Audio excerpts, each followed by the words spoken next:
Today on Forbes, why Bill Gates no longer ranks among America's 10 richest people.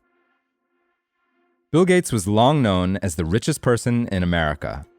Starting in 1991, he ranked either first or second on the Forbes 400 list of the country's wealthiest people every year for nearly 3 decades. He fell below the number 2 spot in 2021. Now, for the first time in 34 years, Gates is not even in the top 10.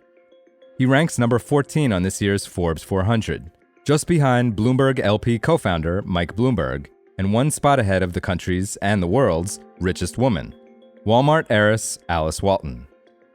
Of course, Gates still commands a massive fortune. Forbes estimates he's worth $107 billion, the same as a year ago. As other billionaires on the list get richer, Gates is determined to get poorer.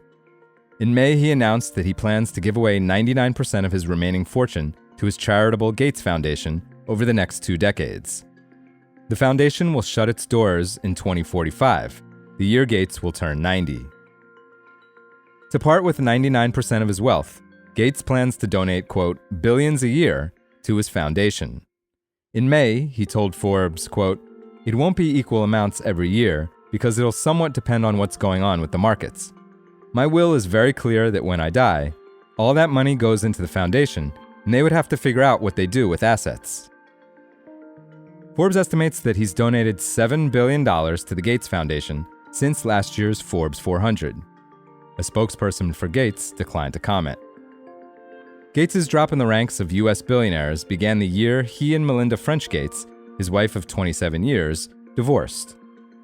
He fell to number 4 on the 2021 Forbes 400 list, worth an estimated $134 billion. A year ago, he dropped to number 9, worth $107 billion. The decline in net worth came as French Gates resigned as co-chair of the Gates Foundation and announced that as part of her departure, she would receive $12.5 billion for her own philanthropy.